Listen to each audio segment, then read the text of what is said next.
الکانو ته ویلې چې الکانو کورونو باندې خو پردي بند کړئ، خو دې لارې باندې چې دا پردی خزیزي ګورئ وته. نو الله رب العالمین بیا وی وقل للمؤمنین یغضوا من ابصارهم ويحفظوا فروجهم.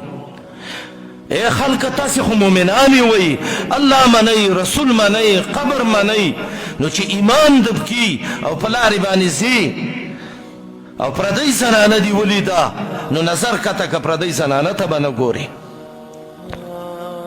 فضیل ابن عیاض وی که څوک د الله د بندګۍ خوند ګوري چې ماله دې منځ کې خوند پیدا شي. نن موږ منځونه کوو، عبادتونه کوو، خو موږ منځ کې تنګېږو. مولوي صاحب قاري صاحب چې لږ صورت وګد کې موږ دا اوږده اوږده پوکي کوو. صحابه ولاړ دي، په غشو صحابي لګېدلی دی، وینه ترې بهیږي. د الله نبي ورته وایي سلام به دې ګرځولی وی. هغه وایي یا رسول الله یو صورت مې شروع کړی و، والله دومره خوند یې را کړی و چې زما نه هغه درد تېر کړی و. که څوک د عبادت خوند ګوري، لذت د طاعاتو ګوري، نو فلیغض بصره، دا د خپل نظر کنټرول کړي. نو سړو ته الله وایي په دې بم پاکي راځي چې پردو زنانو ته مه ګورئ، ذلک ازکا لهم. الله وایي نو شیطان زنانو ته ویلې چې تاسې خو هغی خو سړي منې کړه پردي کور ته نه راځي، خو تاسې ورته ګورئ که نه، سړندې خو نه وی. نو الله وی وقل للمؤمنات یغضضن من ابصارهن. اے مومنو ښځو، اے د جنت تمګیرو ښځو، اے قبر ته ورتلونکو زنانو، اے میدان حشر کې د الله مخې له ورتلونکو مسلمانانو، تاسې کې ایمان دی، تاسې پردو سړو ته ګورئ. برقي پړوني په ځان راواچوئ، ځکه پلار خاون سخر زوی بنځې خورئ او وراره یا عامو زنانو ته ښایست ښکاره کې ښکارې که، خو پردو سړو ته مه ښکاره کوه. نو څلورمه ضربه شیطان، پنځمه حربه څلورمه زنانو ته یې ویلې یو بل نه منې کړئ. نو په لار چې ځئ سړي خو ته ګوري نه، نو ستاسې خپو کې پانزیبونه دي، لاسو کې بنګړي دي، غوږونو کې بمڅۍ، نو دې خپې له یو شرنګ ورکه، نو دا سړی به تا ته توجه شي. نو چې تا ته توجه شي، نظر د شیطان د غشو نه یو غشی دی، نو بیا به فتنه کې واقع شي. نو الله ورته بیا وایي ولا یضربن بارجلهن لیعلم ما یخفین من زینتهن. خپو له شرنګ مه ورکوئ، او که چا غلط نظر لګولی وتوبوا الی الله جمیعا ایها المؤمنون. ای مؤمنانو ټول الله ته توبه وباسئ. او الله بله قاعده ذکر کوي وانکحوا الایام منکم. زوی دې بالغ شو، خور لور دې بالغه شوه، شریعت کې دا حکم دی دې له نکاح وکړه. علي رضی الله عنه ته نبی علیه السلام ویلي درې څیزونه به نه وروسته کې، یو چې جنازې ټیم راغی، دا مه وایه چې کراچۍ او سعودي او بل ځای کې زوی دی ورور دی او رابه شي، او دویم چې د مونځ ټیم راغی، او دریم چې خور لور د بالغه شوه، زوی نوسی د بالغ شو، والایمو اذا وجدت لها کفوا. دې کې به بیا تاخیر نه کې، دا به نه وی چې پلانې ملداره به تپوس وکړي او بل به وکړي او بل به وکړي. او بله قاعده الله ذکر کوي کم مریان چې مکاتبت غواړي دا مکاتب کوي. او ورپسې الله اومه قاعده ذکر کوي ولا تکرهوا فتياتکم علی البغاء. جینکۍ په زنا باندې مه باعث کوئ. او بیا څلور آداب الله وروسته ذکر کوي نور، هغه دا دی د صورت اخیر کې الله څلور آداب ذکر کوي. یو ادب دا دی ایمانداره درې وختونو کې اجازه وغواړه، سهار مونځ نه مخکې، غرمې کې او ماسخوتن نه وروسته. او ورپسې چې هلک بالغ شو نو داسې دی نه وایي چې زه دې کور ته مخکې م تللی یم. واذا بلغ الاطفال منکم الحلم، هلک بلوغ ته ورسېده بیا به دیم اجازه غواړي، بې اجازې به پردي کور ته نه ځي. او درېیمه قاعده هغه زنانه چې هغه قواعد دي آیسي من المحیض دي، بوډیګانې دي چې د نکاح بالکل امید نه لري، که بوډۍ او د نکاح امید لري بیا دا حکم د هغې هم نه دی. نو الله وایي که هغوی دا پړونې او بورقې نه اچوي ځکه بوډۍ د تلیم نشي نو که ته پې بورقه هم واچوې نه چې مړی نه کې خو رب وایي وان یستعففن خیر لهن که د انسان وساتي او پړونې واچوي دا به ورله ډېر ښه دا د رب العالمین قوانین دي چې الله سبحانه وتعالی ذکر کړي دي دې ته آیات بینات وایي اول کې څلور آداب ذکر کړه زناکار سړی او زناکاره ښځه 100 دورې ووه چې بې وادهی یو کال ملک نه مو شړه او که د واده والی نو قتل یې که حدیث د ماعز رضی الله عنه کې راغلی دی کوم سړی کومه ښځه چې یو بل باندې بدنامه ولګوي اتیا دورې ووه همیشه ګواهي مه قبلوه چې د نور عزتونه نه لوټ کوي کم سړی چې هغې په خپله زنانه باندې بدنامه ولګوله لعان وکړه د لعان مسئلې ذکر کړه دا د قرآن د عفت اصول دي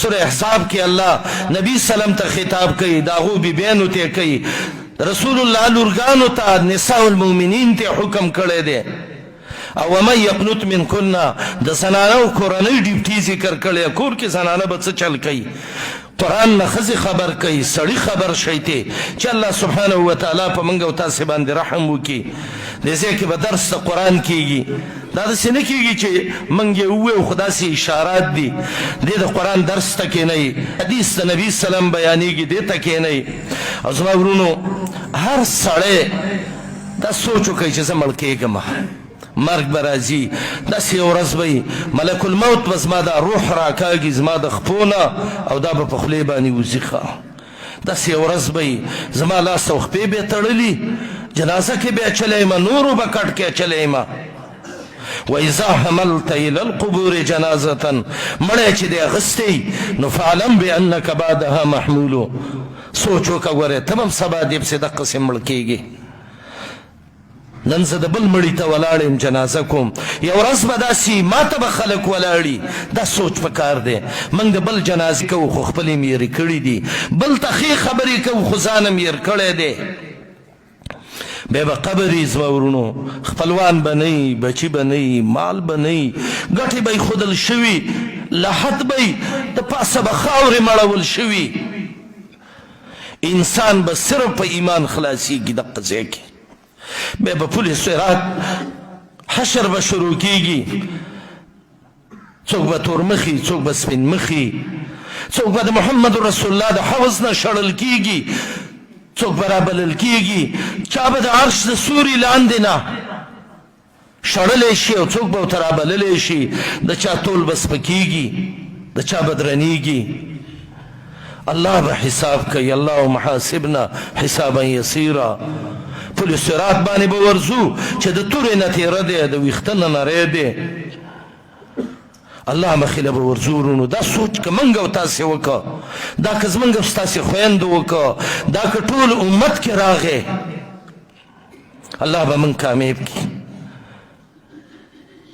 پرون زما یو ځای کې بیان و ما سې ملګرو ته یو خبره وکړه ما دا وټونو زمانه ده اوس که نه تاسې ګورئ دا وټونو والا څونه دعوتونه کوي تاسې کې به هم څوک ناست دلته خفه نه شئ خو داسې یو خبره ده کومې ورځ هم ګوري نه شپه هم ګوري نه سړي هم ګرځي زنانه هم ګرځي واړه هم ګرځي پیسې هم لګوي تصویران هم لګولي سوال هم کوي بعضې په پیسو هم پکې اخلي هسې ستاسې څه خیل دی موږ دا ناست چې دا څونه کسان یو زه نور پرېږده دا ټول تا کال پرېږده موږ صرف دا ناست یو څو کسان دي جومات کې چې وو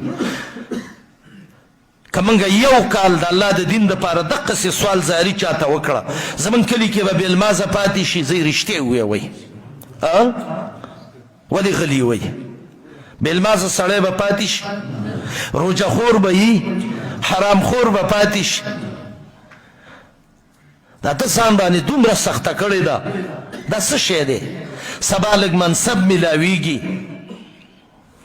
او څه لږې روپۍ به میلاو شي او خلک به ورته غټ نوم ووایي اخبار کې به یې نوم راشي ټي وي کې به راشي بل کې به راشي بس صرف دا یو څو ورځې خوشحالي ده هغه اخرت چې نه ختمیږي د اخري جنتي دپاره حدیث د مسلم دی د لسو دنیا عمره دنیا ده الله اکبر. صحیح حدیث دی که موږ ته قسم وکړو محانسان نیو چې اخیرانه د جهنم نه راوځي او جنت ته نوځي، الله به ورته وایي ته خوشحاله چې لس دنیا درکم، کلی نه، صوبه نه، ضلع نه، پاکستان، افغانستان، هندوستان، سعودي، دا نه ټوله دنیا، لس دنیاګانې. نو ولې هغې پسې دغه نه کوو کوشش؟ د جنتۍ ښځې بخاري کې حدیث دی، د یوې جنتۍ ښځې یوه لوپټه، دا صادره او لوپټه چې ده عربو ته نصیب وایي، محمد رسول الله وایي ولنصیبها خیر من الدنیا وما فیها. دا ټولې دنیا او دنیا کې چې څه دي دا یو طرف ته کې او د دې لوپټې قیمت ولګي دې ته نه رسیږي. ستاسې څه خیال دی چې لوپټې دونه قیمتي ده؟ دا لوپټې والا هوره به څونه قیمتي؟ یا الله، دا په څه میلاویږي؟ ان الذين امنوا وعملوا الصالحات سيجعل لهم الرحمن ودا. الله دې دغه لوی فکر منګ او تاسو پیدا کی، الله دې زمنګ ناراضي شي، الله دې منګ او تاسو باندې خپل رحم وکي او رب العالمین دې ستاسو د جهود قبول کی او الله دې منګ او تاسو ټول په جنت کې د محمد رسول الله سره گاونډین کی، د شهدا او صدیقین او صالحین سم دې الله مرګري کی. الله دې زمنګ حیات طیبه نصیب کی، خاتمه هم دې الله په ایمان کی، قبرونه هم دې الله د جنت د باغچو نه باغچه وګرځوي. کوم وروڼه چې مړه دي الله ته ورته بخښنه وکړي، کوم چې مریضان دي الله ته شفای عاجله نصیب کړي، چا باندې چې قرضونه دي الله د بنده د بندګۍ نه اخلاص کړي ستا بندګۍ ته، د چا چې بچي نه وي الله صالحه بچي وله ورکړي، د چا بچي چې نه اهله وي الله ته پکې اهلیت پیدا کړي.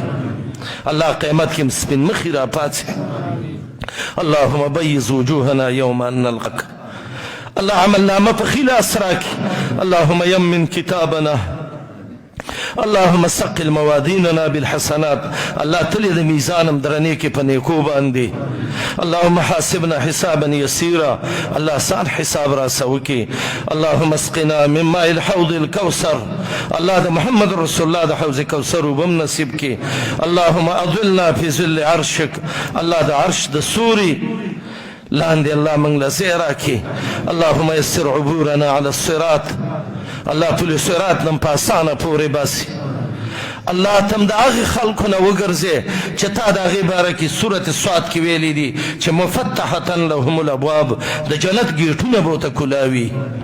او الله تم د هغې خلکو نه وګرځې چې ستا د خوا نه به ورته اعلان کېږي سلام علیکم طبتم فادخلوها خالدین. وصلی الله وسلم على عبده ونبيه محمد وآله وصحبه اجمعین. جزاک